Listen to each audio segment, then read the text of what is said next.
tonight. My name is Daniel Seraldo. I'm the Executive Director here at the Miami Design Preservation League. And first, we wanted to thank the Betsy Hotel for this amazing space. Let's give them a round of applause.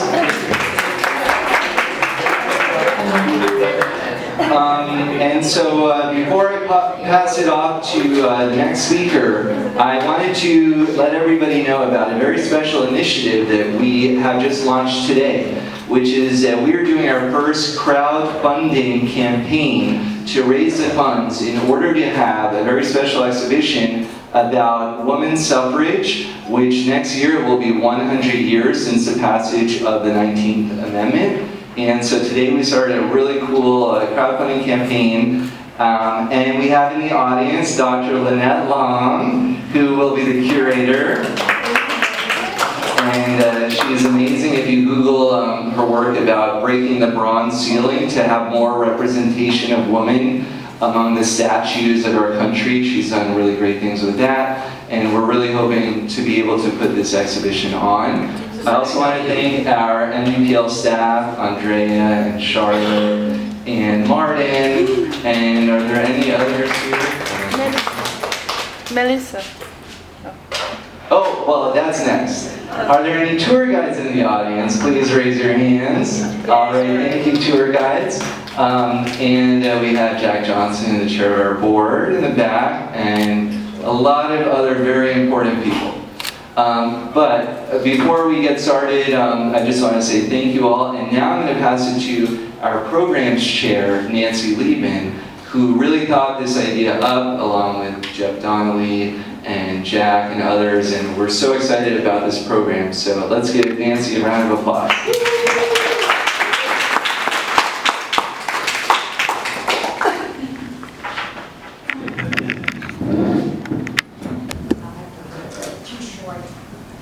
Good evening. Hello. Delighted to see most of you who have been here before. We have some new people and we're growing. I think some of the candidates are missing. They're probably out campaigning, so our audience is a little slimmer, but really a good audience, and I thank you. We've had the greatest time doing these events. They're called, as you know, the Unsung Women of the Art Deco District. And we've had two of them already, and it's amazing the memories that they will bring back from way back and from recently. Our next adventure is going to be not foreign, but it's going to be a tour, and we're taking tourists. This is only in the planning stage, but our plan is to take two different tours, one north and one south, and introduce all the preservationists who live here, who have come here, to show them some of the hidden treasures in our Dade County. It's not Miami Beach tours, it's all over Dade County. These will be held in February, one in February, one in March. So just stay tuned for that if you're on our mailing list, which I assume most of you are. You'll get notice of that after the holidays. We have to get through Art Deco weekend first, so let's get ready for that one. So enjoy the program tonight, and I just know you will.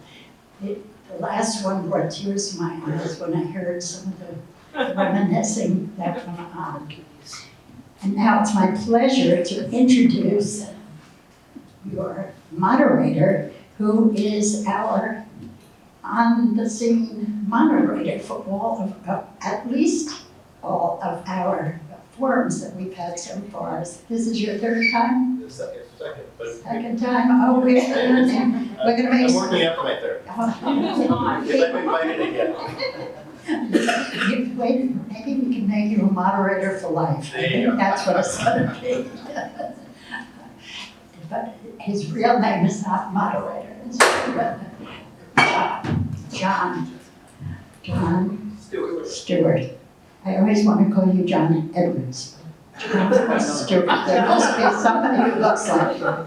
So enjoy yourself, enjoy the refreshments, And thank you for the wonderful refreshments from the hotel. And is Jonathan here yet? Jonathan Watson? He will be here, the owner of the building, and we have to applaud him. He does such a great job here. So thank you, enjoy it, see you soon.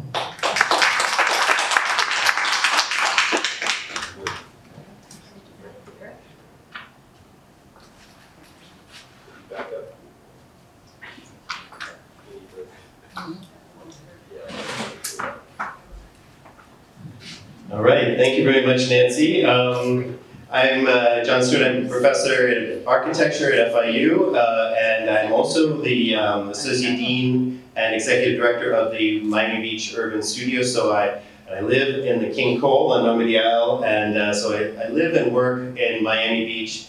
And it's obviously a great place to be. And I started my career, I've been here 25 years, and started my career as with my very first article being about Emily Roebling and the Brooklyn Bridge, because I was interested in how she actually was the person who, in the 1880s, managed, after her husband kind of lost his ability to walk and see with the bends, she completed the project, learned the mathematics required, held the meetings.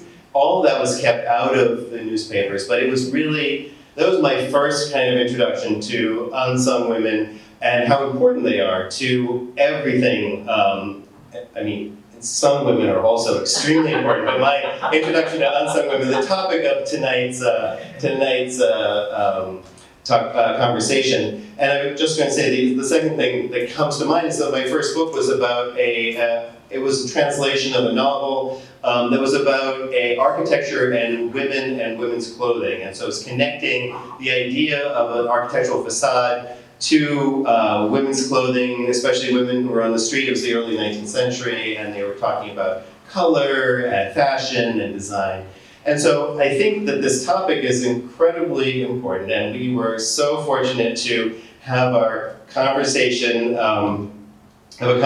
earlier. So Christina Cuervo was on the phone, and Tanya Bhatt, who's in the middle, was in my office with me. And Claire Tomlin was in Maine, gloating a little tiny bit, but you hit that well on the phone. And we decided that we would structure this around, and each of these women are incredibly accomplished and approach the city. And essentially, we kind of figured out that cities and landscapes and people and communities were kind of the theme that tied them together. But before we get to that, and you will hear that, we thought what we would do is if I could have seen that face on the phone, that skepticism, Christina. Okay, yeah.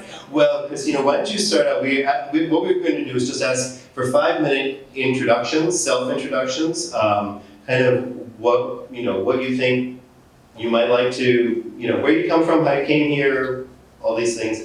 And then we'll start off with some questions that we had kind of gone over a little bit in the past. So you have a microphone, actually. Claire, can you grab that?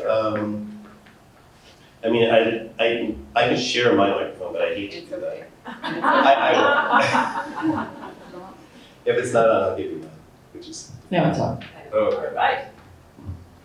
Okay, well, welcome everyone, and thank you. And John, thank you. I asked him, do not call me first. Yes, exactly. And he called on me first. Well, if I hadn't seen that face, I probably would know.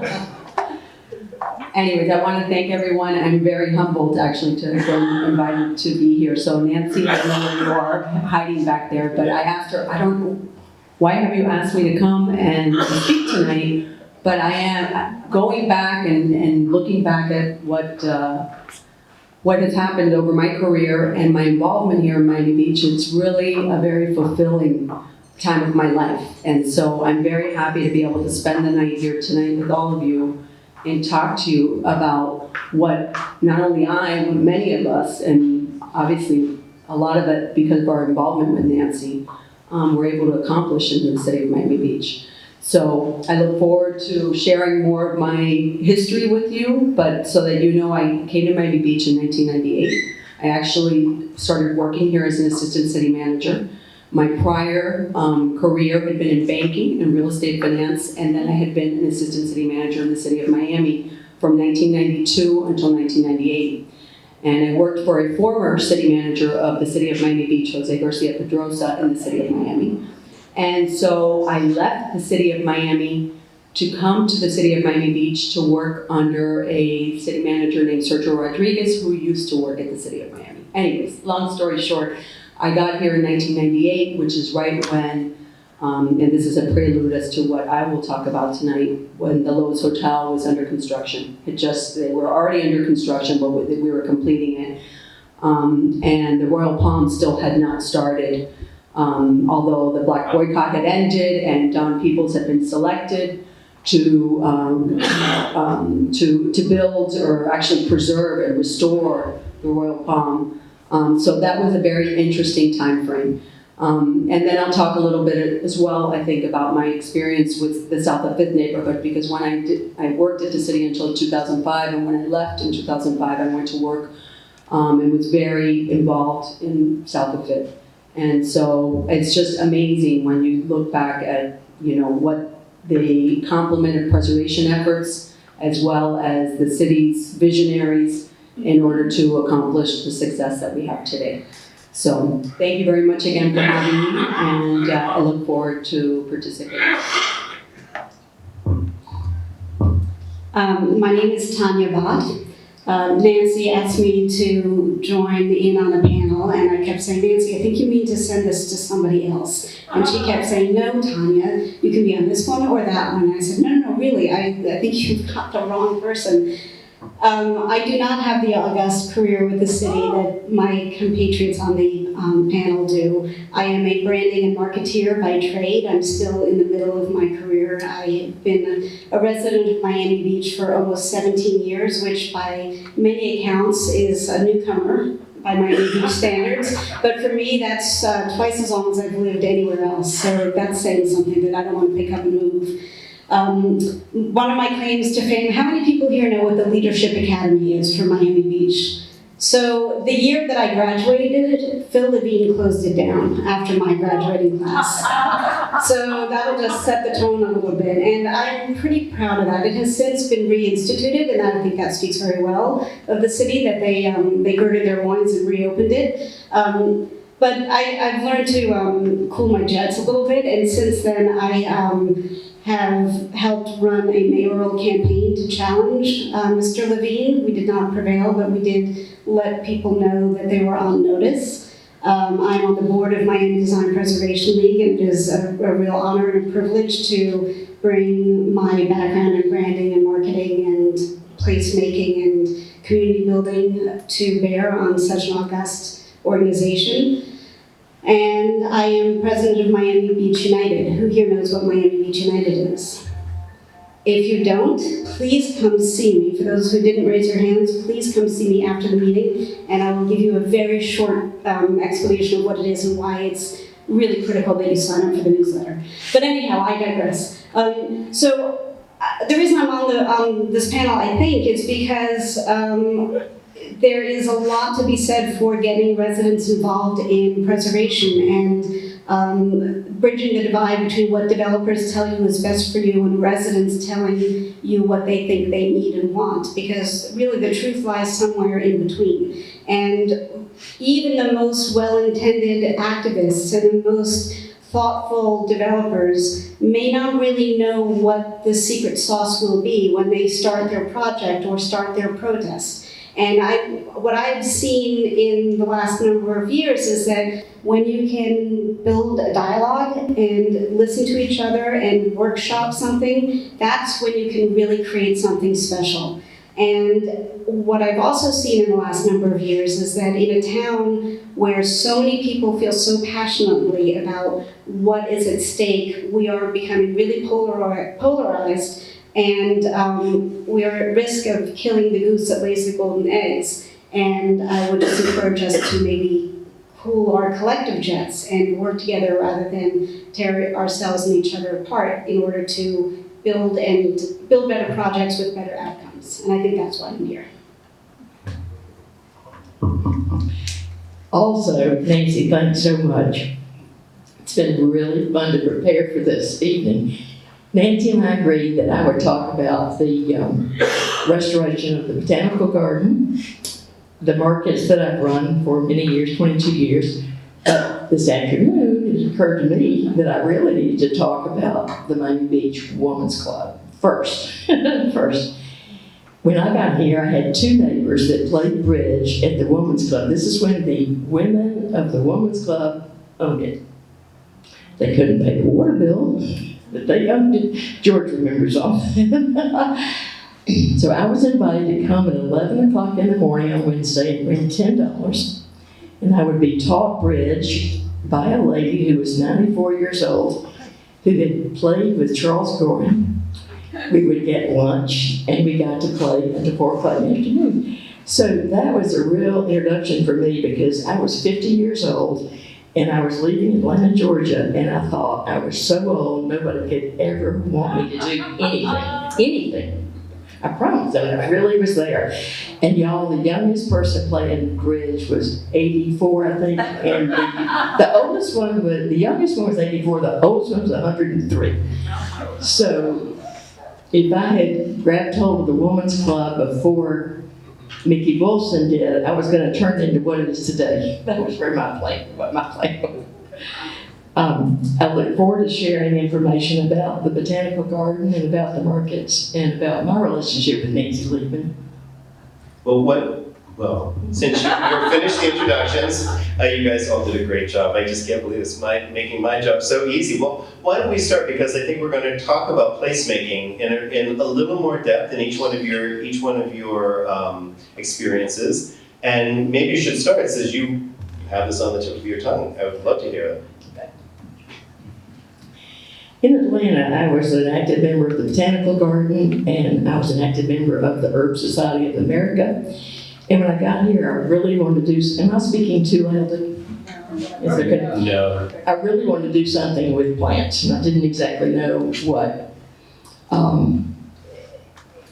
A program called Flowers Over Miami Beach was founded, and I thought, that's going to be mine. We were going to teach children in school how to have flowers on their balconies, and if we taught them, then they would teach their parents, and Miami Beach would be full of flowers.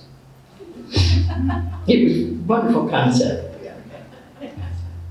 This neighbor that took me to play bridge was a founding member of the Miami Beach Garden, which in 1963 was opened where we know the Botanical Garden is today.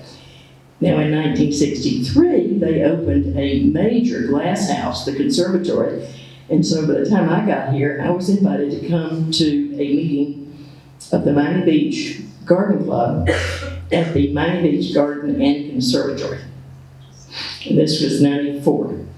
Couldn't wait to go because the lady that invited me was a neighbor, and she sat in my room and realized, my TV room at home, and realized that I liked to garden. She said, I want you to come to be my guest at the Garden Club meeting, but now be aware, it is restricted. And this was 2 Jewish members. So I couldn't wait to go because I knew that was illegal. You know? And for years, I'll never forget my friend Benji Morgenstern told me that she had tried to join a garden club, and when she left her name, they didn't call her back. So when I was the president of the garden club in 2005, after 2 or 3 Jewish women joining our club, we invited the Mount Sinai Club to merge with us, and we were all one. And so that was such a positive move for the garden. I've got a lot to talk about, but I don't want to. Do you want to take a pause there and then pick it back up? Sure. Tanya, do you want to kind of talk a little bit about placemaking that in your experience and the kind of community building that you were mentioning? I don't, gosh, that's a tough act to follow with integration. I don't have a good story. Oh, jump in on the. But I will talk about something to do with gardens, since we've got a theme on that, and sort of the activism and the purity of activism versus not. There's been a lot of discussion about the project up on Ocean Terrace. Does everybody know what that project is? Show of hands if you know what Ocean Terrace is, so I know how much detail. So there's a developer who came up with a really nice project on the Ocean Terrace blocks in North Beach. The initial project was not well received, and I'll talk more about that later on when it comes up. It went back to the drawing board. It came back for at a second pass. It was much better received by and large, and so was moving forward. It just came up for a third sort of set of discussions when, after a couple of years of sort of kicking around, it hadn't quite gotten off the ground yet because it was determined that there wasn't quite enough space for a hotel flag to be really interested in it, and the economics didn't make sense. And so the thought was, well, why don't we build a nicer park in front of it than what's currently there and make better use of the asphalt that's in front of it. And in concept, it's actually a really good idea, and it makes a lot of sense. And the problem was that what the goal that was trying to be accomplished was a good goal, but the way in which it was being accomplished was not a good way of doing it. It sort of violated the spirit, if not the actual letter of the city charter. And so it became a very divisive issue. And this gets to your point of placemaking, because the goal and the net outcome is going to actually end up being really great. Most of us, many people feel, because we're going to have Raymond Jungles, building on what is already a pretty lovely stretch of North Beach, a couple of blocks that is a pretty untamed piece of beach and dunes. It's going to remain open to the residents after construction, and will remain open to residents during construction. We all know and love Raymond Jungles. You can see his work all over. And so it's going to even further, no pun intended, cement the beauty of our natural environment and build into this place that is going to become quite a focal point of the Renaissance of North Beach. The problem was that the way in which it went about getting city approval really isn't kosher. And so even those of us who love the idea of the whole thing really had a hard time swallowing it. And there are folks who said, you know what, screw it, it doesn't matter, just get it done already. And there were folks who said, absolutely not, on principle, we cannot support it, even though we want the outcome, because we don't agree with the way it's happening. And so there becomes this real problem with this desire to move forward in placemaking and get the outcome that is good for the community and desirable when, shortcuts are taken. Because this thing would have passed had it been done the right way, but because it was, the process was circumnavigated and back-channeled, you got everybody's dander up once again, and instead of building consensus, you had communities ripping it apart again. And it's just a very frustrating dynamic that we see over and over and over again. And we're seeing it happening again with the Alton Road development, where the developer, who already has gotten massive concessions from the city in height, is going back at it on, I think, November 1st to get the definition of the floor area ratio redefined so that his massively tall buildings can become even more massively tall. And, so when we talk about placemaking, the reason why we love Miami Beach is because it doesn't look like Sunny Isles. If we wanted to live in Sunny Isles, which is very appealing to many people, we would live in Sunny Isles. But we love Miami Beach because it feels like Miami Beach, and it's got scale and walkability and livability. And when we destroy that and let people take that power from our hands, the hands of the community, then we lose the character of the place. Tanya, I just wanted to, that was a great description. I wanted to kind of follow up on that, Christina, with placemaking, not where you were hoping to go first, but I hope you do get to the Lowe's, but you were really involved with Soundscape Park, another very important project. And do you want to talk a little bit about that? And also, when we talk about places that are unique to Miami Beach, that people from Amsterdam come to see, that from all over the world, you want to talk a little bit about that? I can. Thank Thank you. you. So that was wonderful. I'm dying to hear sort of the outcome of how you ended up with that bad process and getting to a good place, because I think that that's important. And I know it's something that we learned as we went through, as I worked here at the city. But the collaboration is essential, you know, and everybody has to have a seat at the table, and you're right, not every time will it work. And if you want me to talk about Soundscape, I can tell you I was not here when Soundscape was ultimately built, but I was here when the origins of the idea came about. And I negotiated the lease with the New World Symphony, and there were many dominoes that so to speak, had to fall in place in order for that to work, because many of you will remember that used to be a surface parking lot. At the time, parking was, you know, the most prized possession in this city. And so getting rid of a parking lot, and particularly next to office buildings that had no parking and the retail stores, there was a lot of skepticism whether that was going to be able to work. So I believe that everyone has seen the fruits of, and I think to your point, you know, a lot of times there's things that you are not amenable to change. But you see how sometimes this change is all ultimately for the good, because the Soundscape Park and what the New World Symphony has invested here is really just transformative for our community. And having gone to other Gary properties and Bilbao and other places, you see the importance of this venue and what it's done to our streetscape and our landscape and our entire community. Yeah, I totally agree. And I was wondering, Tanya, do you want to kind of get to that point about how in your experience does one take a project that has challenges and make those into opportunities in your experience? In 5 minutes or less? 10 words or less. 10 words or less. A lot of outreach, actually, and really working the network. I used to laugh when I graduated from Brown. They said, you know, you've got to work the network. And we're like, oh, for God's sake, what does that even mean? But it's one of those things that at the time is like getting a bad review from a boss. And that's the most useful advice you get, right? Is the thing that you come back to. Working the network is you reach out to people. Hey, do you know so-and-so? Can you make a phone call? Can you make an introduction? And you start having conversations with people, and you sort of winnow your way in, and you start opening dialogue with the people who may not be the main person involved in your project, but sort of obliquely attack the angles and have conversations about, so why is this important, and how have you figured this out, and how would this work, and have you considered this? And I find that's really useful. It doesn't always work. There are some folks who, you know, I've sort of given up on them and they've given up on me, and that's how it's going to be.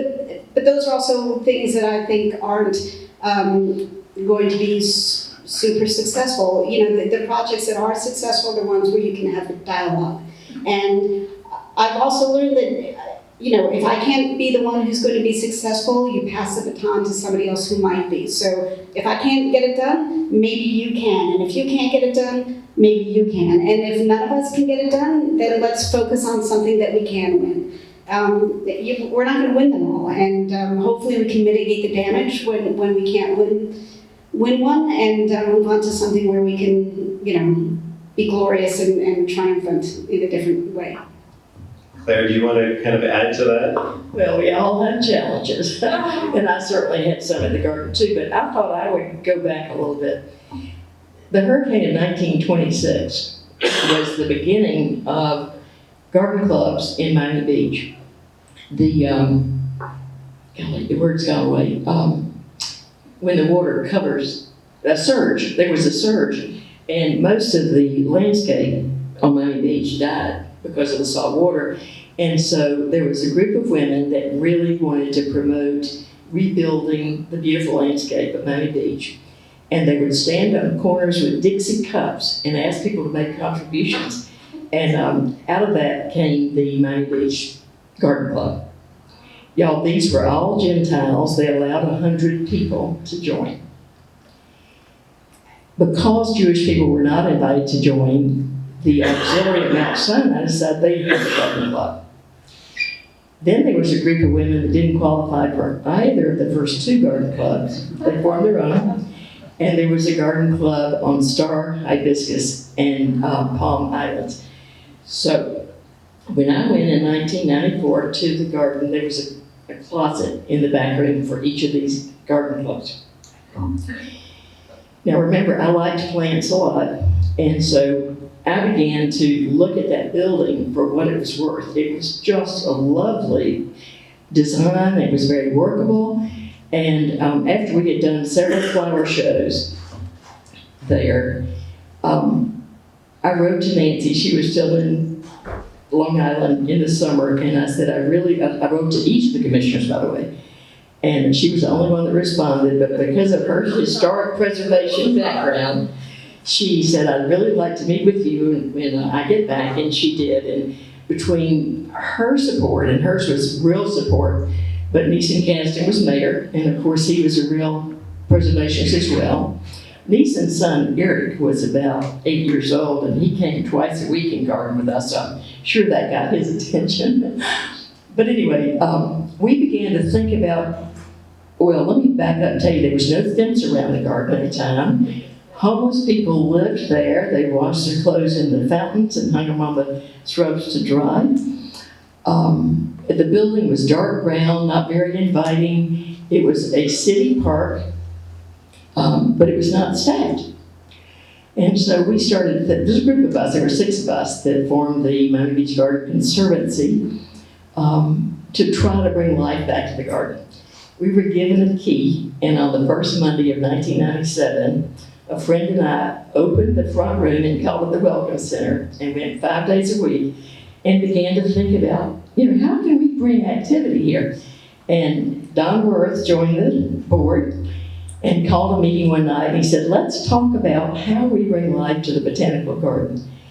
And he said, I think the arts will do it. If we can have arts at the garden, that'll do it. And the first thing he did was ask the New World Symphony to come and perform. And they came 3 times for the first 2 years, and it was phenomenal. The room would be full, and we'd have to open the glass doors, and we actually had dinner sometimes. Just loads and loads of fun. And what we were doing was building to the point that in 97, the year that we opened it,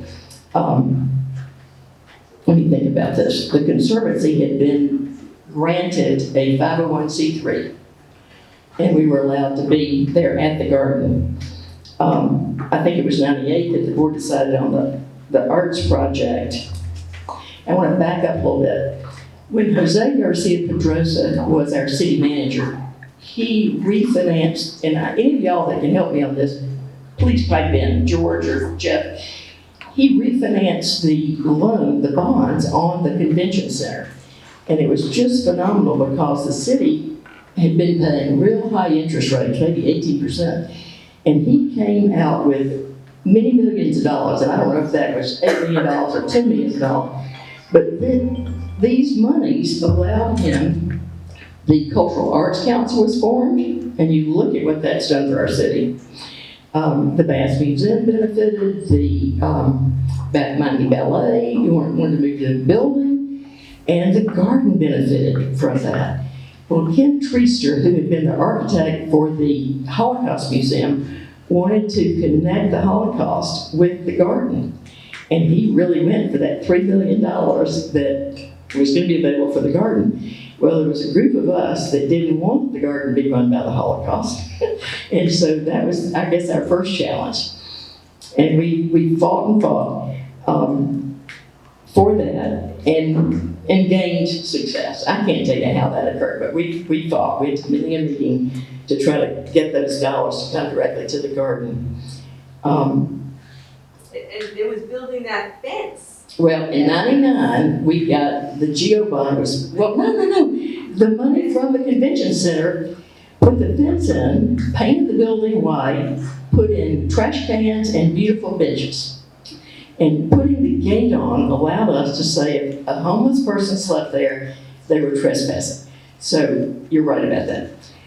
But in 1999, the GEO bond was passed, and $1.5 million was allotted for the garden renovation. We had done some master planning before then.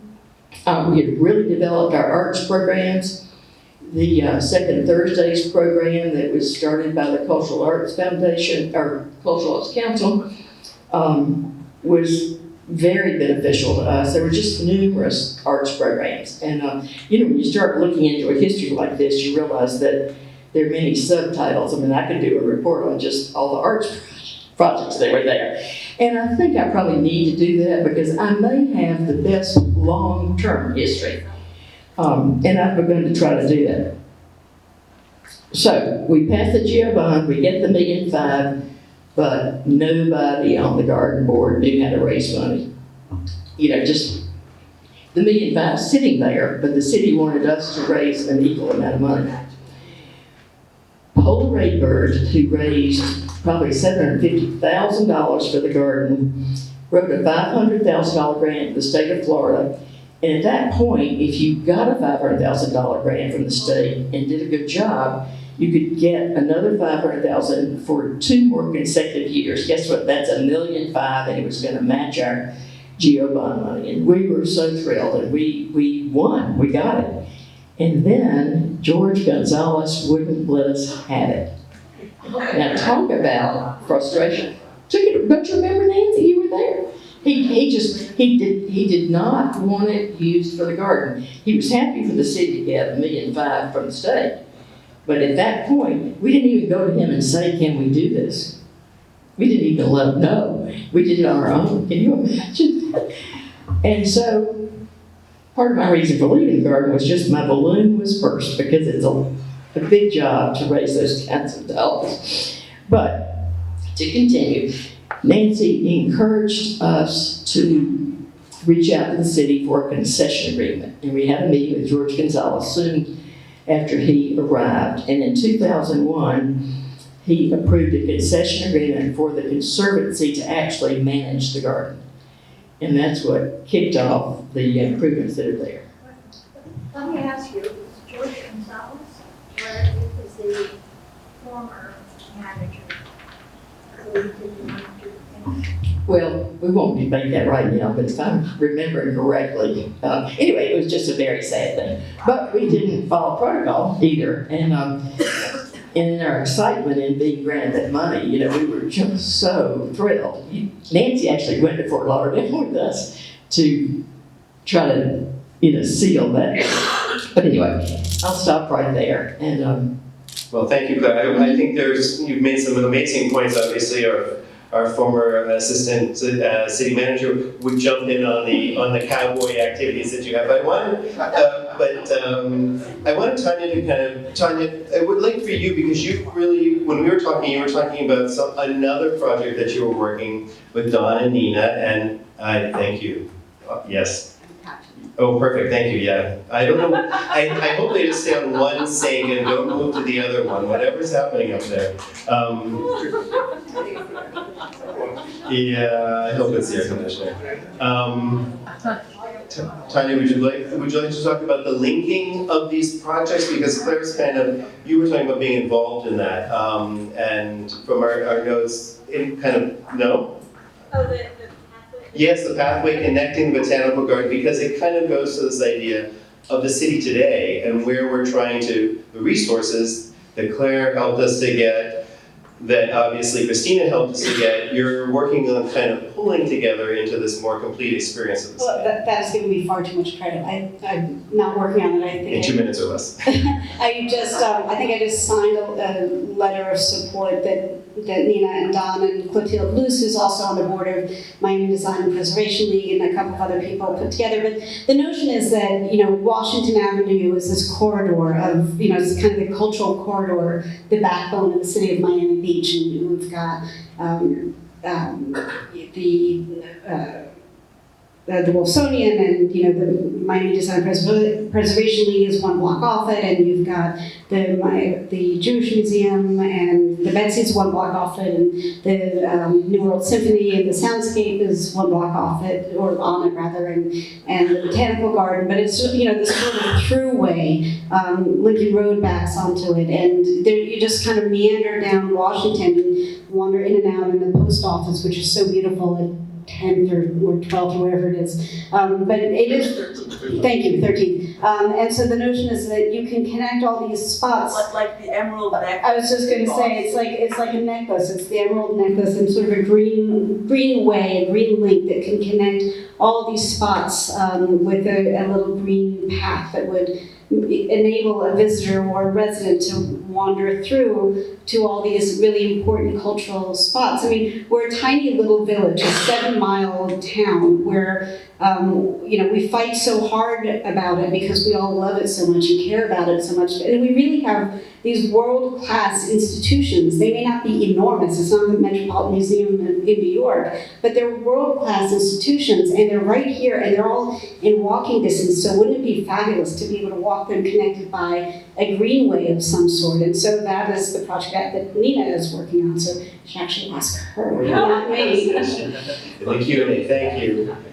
But, and you were hoping, can you pass the mic to, so we have a pattern going here. As long as I can think of a question that kind of links you guys. But, obviously you've heard about about what happens without the city approval and how that may go and turn out. Maybe you can tell us a little bit about the project you really wanted to talk about, I think was the Lowe's, and how your involvement, what your involvement with that project was. Okay, thank you. Well, it's not that so much that I wanted to talk about the Lowe's, but when I first got called to participate, what is my real connection to the whole preservation movement, and, how did I participate or make any inroads? And really my first experience at the city was coming in to work to run the redevelopment agency. And Harry Mambergenis had just left, he had gone to San Jose. And the Lowe's was under construction, so that was the first project that was assigned to me. And to me, what was amazing was that really the Lowe's, first of all, being the first hotel to be built in 30 years, which I think was amazing at that time, but that it was actually funded and in part from the refinancing of the convention center to end the Black boycott that had started. So it was not just the Lowe's, but the Lowe's together with the Royal Palm. So, and at the time, and I'm sure you remember this, that, the Lowe's was an 800 unit hotel, and the Royal Palm was 400 because there was no 1,200 room hotel that could be built in Miami Beach because it would compete with the Fontainebleau. So this was the thought, to come up with 2 hotels. But what was amazing was that at the Lowe's, we were able to preserve the St. Moritz, which was over 100 rooms, and so there was a preservation effort with that. And then when the Black-owned hotel, that was one of the bargaining chips with the Black boycott. And do all of you know about the Black boycott? No? Would it be good to talk about that? So in 1990, Nelson Mandela had been released from jail 4 months earlier. And he had planned to come visit Miami-Dade County. And so the Miami-Dade commissioners had invited him, and he was going to come, and he was going to be presented a key and, done a ceremony, an honoring ceremony. And I believe it was 5 Hispanic, Cuban-American, I'm sure, mayors at the time got wind that Mandela had supported Fidel Castro, had supported Arafat, had supported I don't know who else. And so they said, we're not going to honor him, we won't attend. And so they actually snubbed the reception and didn't go. And that ultimately then transformed into what became a boycott of tourism. George, I'm sure you remember this, and I don't have as good a memory, but you can fill in. But that then caused a boycott of our tourism industry. And we were, this started in 1990. This happened in June of 1990, and the Black boycott did not end until 1993. And so And it ended with the award of these convention center hotels, and there was a 20-point plan that Miami-Dade County adopted. H.T. Smith, who, was amazing. He was an amazing attorney and activist in this community, spearheaded this. And there was a lot of people involved, and the Greater Miami Convention and Visitors Bureau obviously was instrumental in getting this accomplished, but Miami Beach had a hand in getting this resolved by virtue of these 2 hotels being built. And so for me, coming here in 1998 to work at the city of Miami Beach and get involved in this was really, I thought, just a historical moment in our history. And furthermore, the fact that we hadn't built a new hotel in 30 years was amazing. So, but it shows how really the preservation efforts really helped cement both those properties that are just adjacent to us here. And then we then built a garage across the street that helped the Convention Center Hotel. And obviously then at that point, I'm sure that George can speak, that the convention started booking again.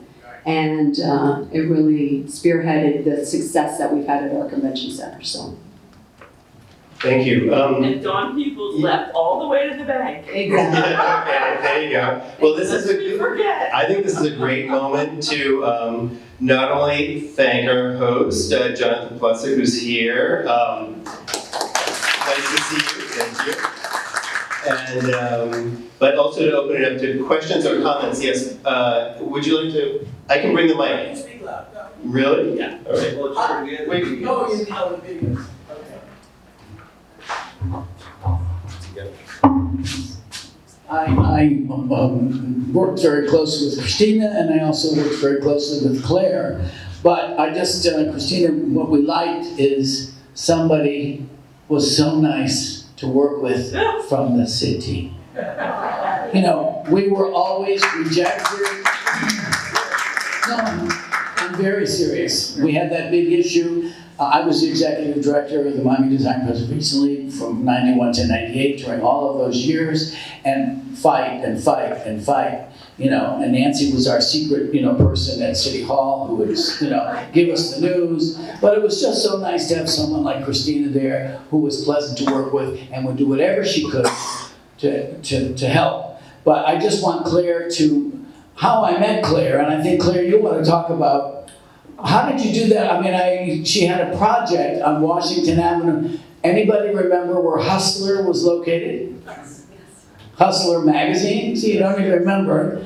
Claire remembers. So, Claire, do you want to just chat about that for a second? That's how I met her. Not working in Hustler. Nice segue. Remember Flowers Over Miami Beach? Jonathan Fry owned the building in which Miami Design Preservation League was housed, which is 1234 Washington. And it had a little fountain outside. Now that's an Art Deco building, a pond. And he didn't want the pond anymore. He wanted a garden there. And he said, Claire, now he was my neighbor. Claire, why don't you, as one of the first projects for Flowers Over Miami Beach, come and plant a garden? So I guess we had a dump truck load of soil delivered to fill in this pond. The pond now has been cleaned up. I think, excuse me. Can you even imagine? Oh, me. It is when Eleanor Ho, who now is the Walk Star, and Bubba Cohen had a TV show, and they came and interviewed me, y'all, planting the garden at 1234. And George Neary was coming to work one day, and I'm sure I was dirty, and came up and put his hand out and said hello and introduced himself. Of course, my connection, I haven't said two things. Okay, I have to back up a minute.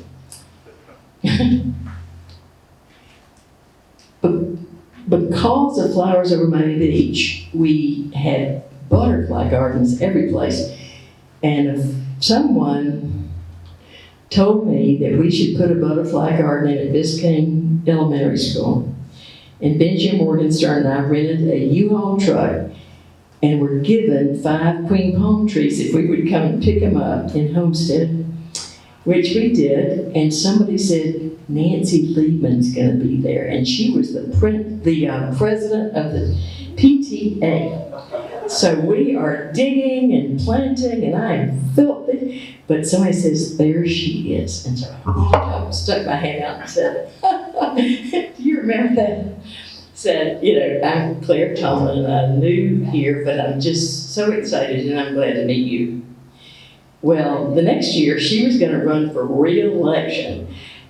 And she called me up and had me to lunch and said, would you please work for me? And I was her paid staff person in her re-election for her term that started in 1997, right? Isn't that fun? These things that come about when you're reflecting. Any questions? So much fun.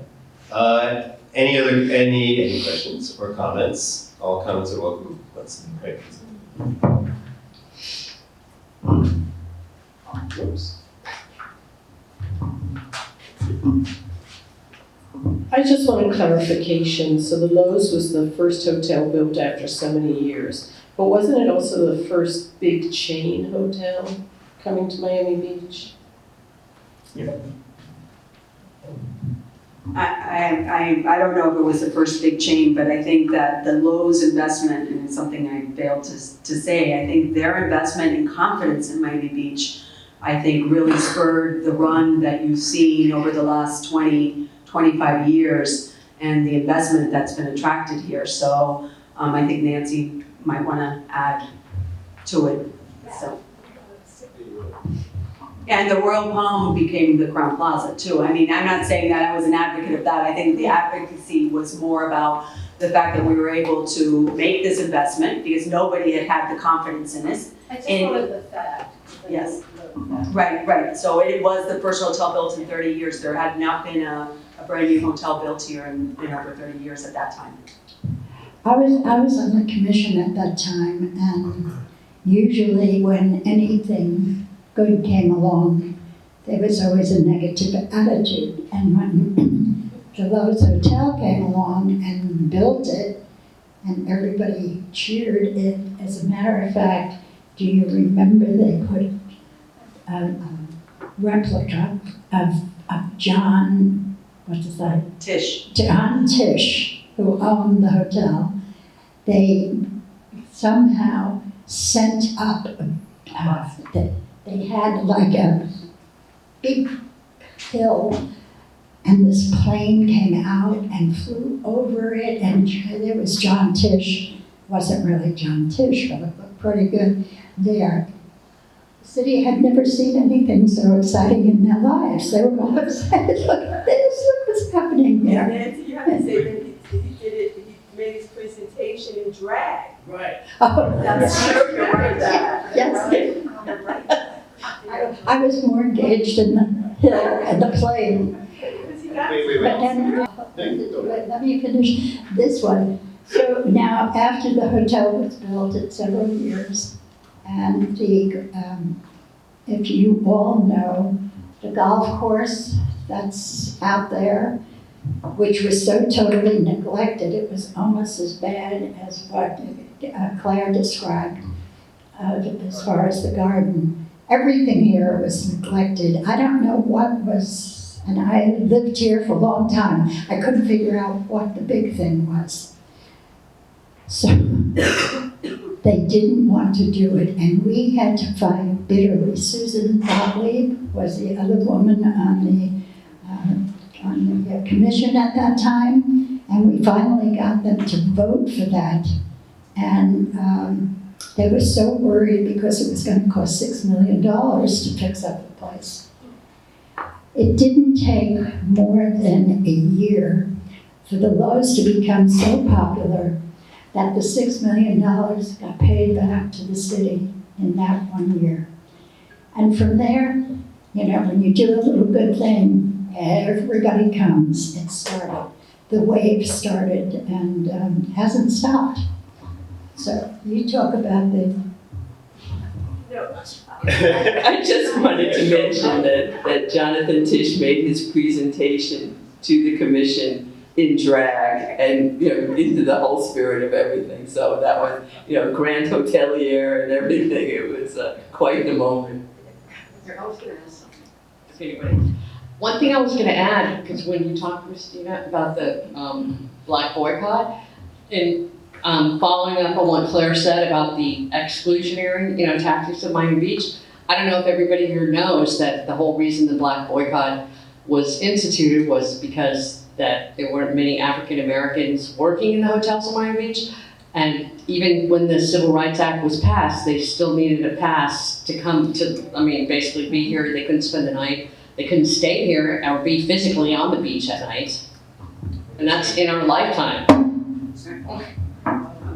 Including Sammy Davis Jr. I was gonna say that was part of the 20 points. So it wasn't just the Convention Center Hotel. Obviously, that's where I got involved, but there was 20 points of things that had to be done, and part of it was having more opportunities. So.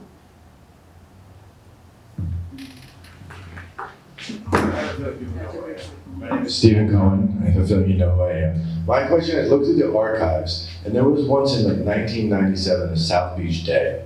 I don't know if anybody remembers it. It was for Neeson Kasdan, I saw a picture. And the other question, have you guys ever, throughout the years, talked about some type of designation for the Jackie Gleason Theater and for the Log Cabin in North Beach? Was that ever discussed?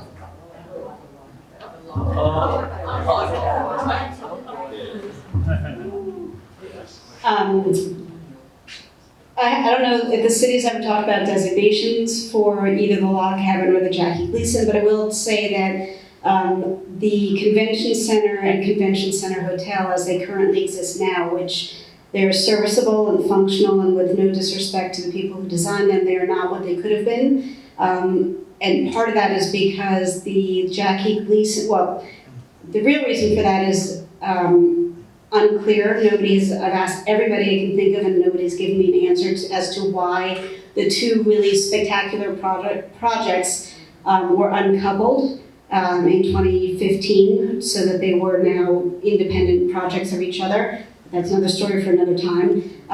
But the Jackie Gleason was a throwaway casualty at one point. That we'll just build another theater within whatever we build here and it'll be fine. And the community said, I don't think so. And there was an uproar. And in every iteration of the Convention Center and Convention Center Hotel that has come before the community and the commission, the Jackie Gleason has been a point of conversation, which is why we still have the Jackie Gleason Theater in its current iteration. Now, there may be an opportunity to improve the Jackie Gleason, restore it to its original Art Deco facade, which could be a good improvement. For those of us who enjoy performances there, the innards of it are fabulous, and so we're pretty happy it's still there.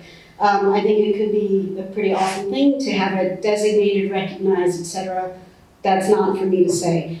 About the log cabin, Nancy and I differ on this, so I'm sure she's going. This is a strong point of differentiation between me and Nancy, but or Nancy and I. But the log cabin no longer exists. It is the remaining pieces of it are in storage and are secure. That is a true thing, and will eventually be reconstituted in some form. There's money for it in the Go Bond. In the second tranche of the Go Bond. That is also a true thing, and that's better than nothing.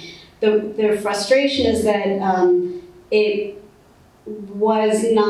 did not need to have been demolished, and the community in North Beach fought like hell to make sure that it didn't get demolished, because it was a perfectly serviceable, functional piece of vernacular architecture of a sort that doesn't exist in Miami Beach anymore, and which is a very important part of Miami-Dade architectural history. And the fact that it is not around anymore is a loss. And the thing for which it was demolished doesn't exist either. And the thing that's really frustrating is that the yard, the North Beach yard, which was presented to the community, was something that most of the community was pretty excited about, and was presented to the community as using the North Beach log as an element of the yard, so it was a win-win for everyone. And the fact that it was demolished well in advance of the yard ever breaking ground, even after the yard was presented to the community as incorporating the cabin itself, is just a real, it's a real shame. It's a real example of how everything that could have gone wrong did. We do have the pieces, they are stored, we can do something with it, but it is exactly how not to go about things. So yeah, it would be great to try to do things better, to designate it, to protect it, but it's an example of. The yard never happened. And the yard, not only did it not happen, it's being built in Doral. What's what? Being built in Doral. It's not really. without the log cabin. I just want to clarify a couple of things. That going back to, what was the one before the Gleason, for years everybody wanted to name it for the Gleason. I never heard anybody who didn't want to until the time came that they were going to really try to rename it when they did the front addition.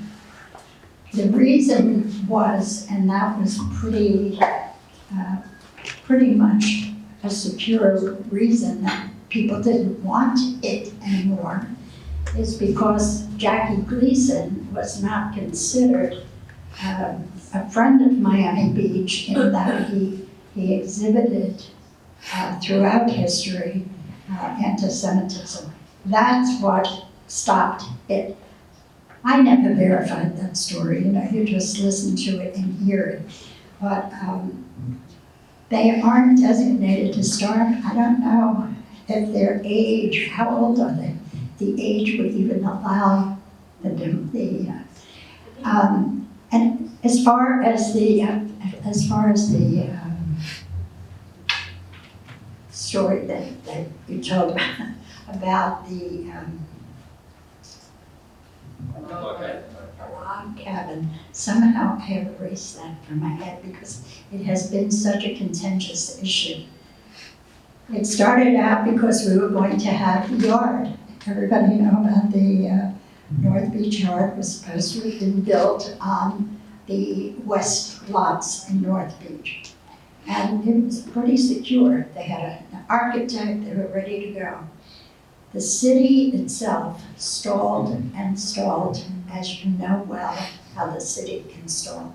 They stalled so long that these people who were going to do it couldn't raise the money, and they had to give it up. And the Doral grabbed them as fast as they could, and they're running it out in the Doral. But the frustration is that before any of that Claire's got the mic. But the frustration is that before any of that stalling happened, the log cabin was demolished. And it was demolished when the community who embraced the concept of the yard and who really wanted the cabin to stay, embraced the concept of the yard, in part because the log cabin was a focal, maybe not a focal point, but was a cornerstone, thank you, of the yard concept. So that it would be incorporated into the uses and the buildings that were going to be part of how the yard would operate. And so, it's unclear how that happened, why it happened. We could do an entire conversation about just that week, but I won't, which is really better for everybody, trust me. But it's just a real frustration because once, as you know, you might have pieces left, but once it's gone, it's gone. Jonathan wanted to make a quick comment. I'm going to get him on mic.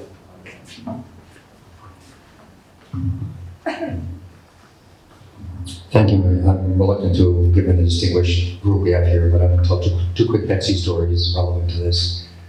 One, 1953, a sad moment in Miami Beach history. Black Ministers Conference booked themselves into the Betsy, and because of bomb threats and other things, they were forced out of town.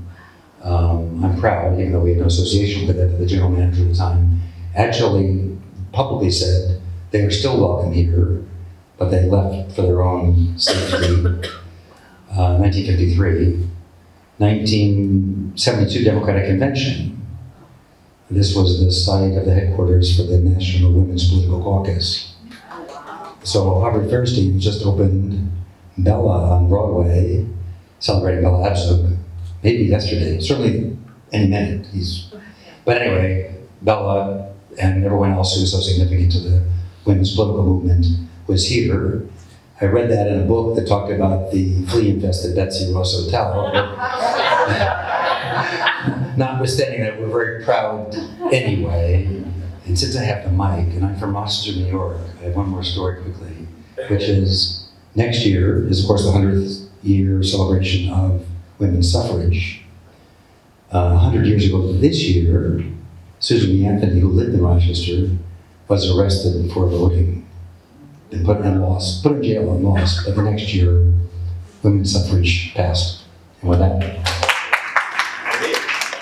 Thank you, Jonathan. That's amazing. Somebody hit their hand up, please.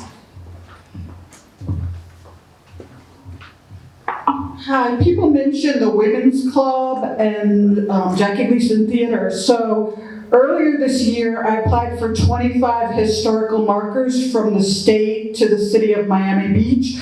In Tallahassee, it's like a 10-page application. I did the application for the one in front of the Art Deco Miami Design Museum. And the city approved 18 of them and has funded them. So there will be one at Espanola Way, there will be one at the Women's Club, there will be one, I believe, at Jackie Gleason Theater. There will not be one. I asked for Versace, no. I asked for Monument Island, no. But they did pick 18, and I hope this is the beginning of a program to recognize a lot of the amazing history that we have on Miami Beach. So really proud of the commission for funding that effort. Did you have a last word? Or that was it? Okay. Yes. The 1970s. Boxing was a big deal in Miami Beach. They had the boxing ring. Of course, we had the preliminary to the big fight. I remember my friends took me to the convention center. They had a ring set up. I watched boxing. So I just wanted to say, or to really remind you about something that used to be here in Miami Beach. Thank you. Very much. Yeah, sure.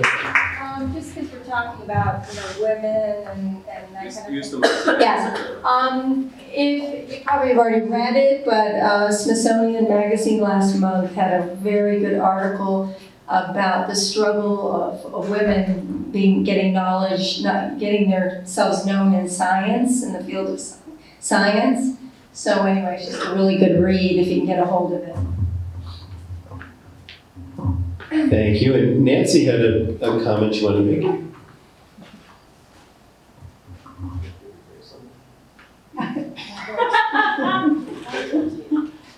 It isn't my everything. Yes, I think unless you have more questions, we can answer, but before everybody left. Jonathan, one more thing. You remembered something or another nugget? I was prompted by the last comment, sorry for my back. We have lots of exhibits around this building. Behind you is actually the work of Pete Turner, who died 2 years ago, who took these beautiful pictures and it was discovered by the jazz industry. And his pictures ended up on the covers of some of the most iconic jazz albums of all time. His widow gave us the pictures. We went on eBay and bought the albums to marry the two. But that's not why I got up here. The reason I got up here is, of course, we have mounted for our Basel, but it's up early, a big Andy Sweet exhibit in our main lobby, and also an exhibit of 20 important Muhammad Ali photos training in Miami Beach, apropos of the last comment. So I invite you to go check those out, including the youngest photo ever taken of Muhammad Ali as a boxer at age 12. Wow, thank you. Yes. You guys share.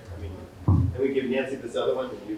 So just building on that comment, there is, so I know it's unlikely and surprising, but I used to box and I'm a huge music fan and Beatles fan, and there's actually a photograph of, I'm not sure if it's all four of the Beatles, but it's a few of the Beatles with Muhammad Ali in the gym down here. It's an amazing photograph. I urge you to seek it out. It'll make you happy. And you probably have it here in the hotel. Do you have it here in the hotel? You do, even though. All four of the Beatles, but also, of course, the most iconic Muhammad Ali picture of ever, him standing over Sonny Liston when he knocked him out.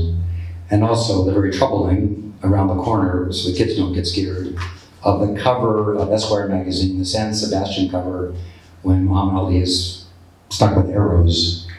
You gotta go to the main lobby and go to the sushi bar and peek around the corner because we didn't want to scare the kids. But those are iconic photos. But the 20 we have are really of his younger boxing days at the 5th Street Gym, wandering the streets of Miami Beach. Of course, every night he had to go back to Overton because he could not stay here. I think you need, One more. Jonathan, before you leave, thank you. Thank you for this. And thank you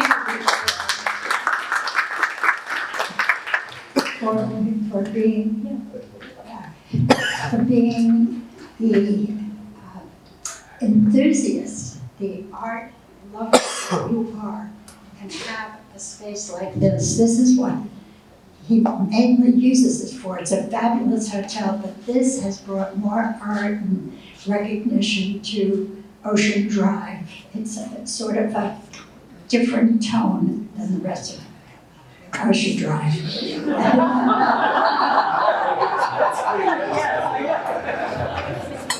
Well, so one of the exhibits that I haven't told you about that's going for a bezel actually is the work of the photographer Michael Halsband, who took photos of Basquiat and Andy Warhol pretending they were boxing and produced these faux boxing photos.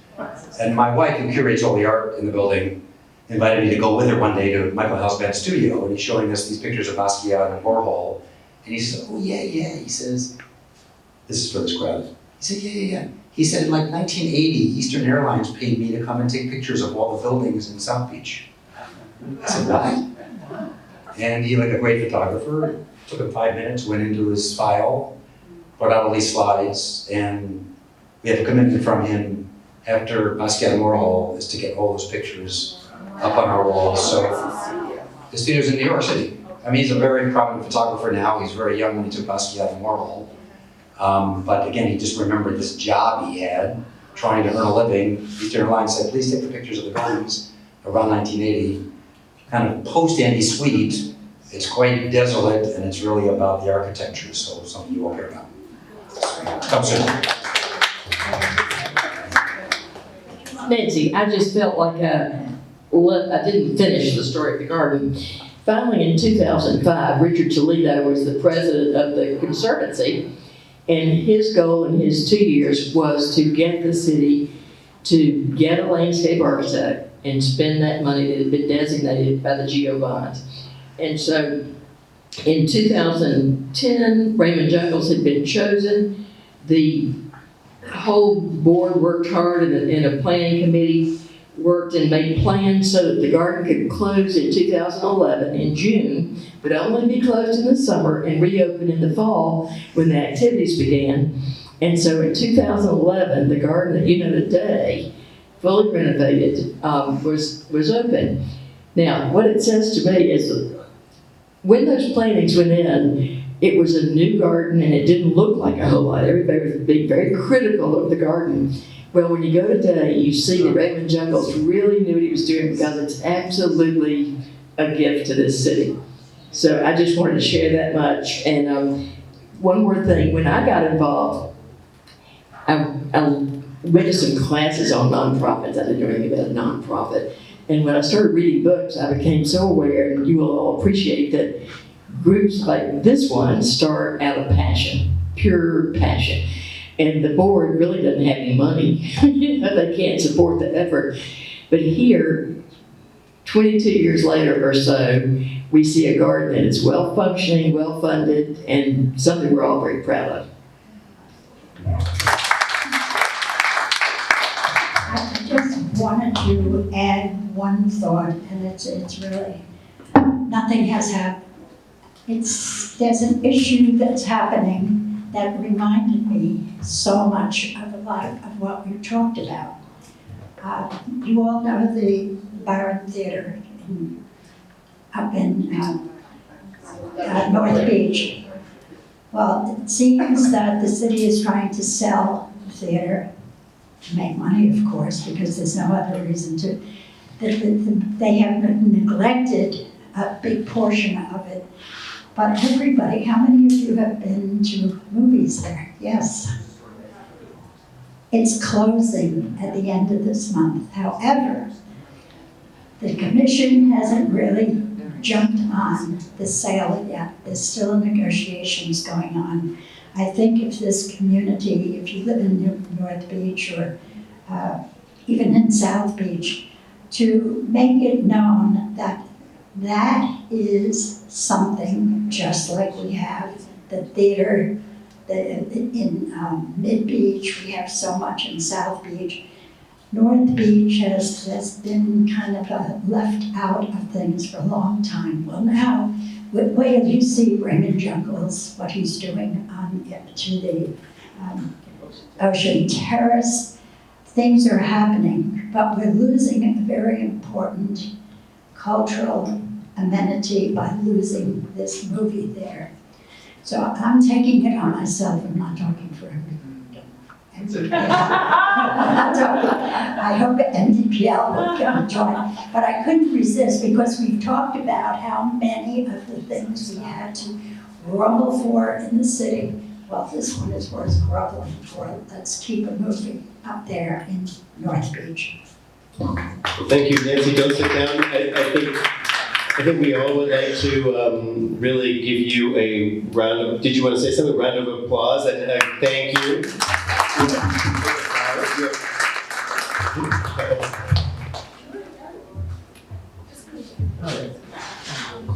Just wanted to briefly thank all our speakers tonight. It's been really informative to hear all these stories. I'm quite new to Miami, so a lot of you would be aware of these stories, but I've really enjoyed listening to what you've had to say. And I also wanted to thank Nancy as well for her putting all this together and selecting the speakers for tonight. And I also wanted to thank John Stuart for his moderating skills and moving around the audience. He was moving around quite a lot tonight.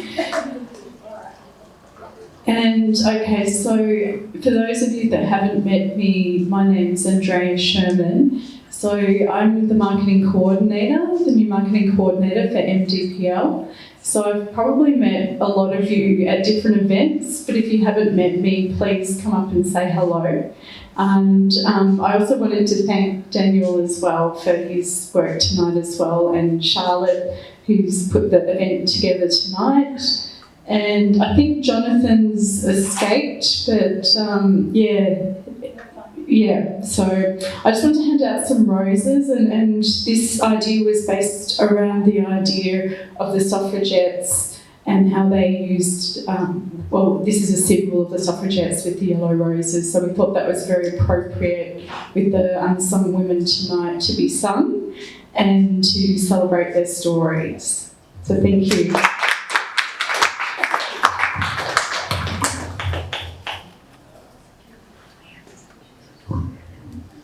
Thank you so much.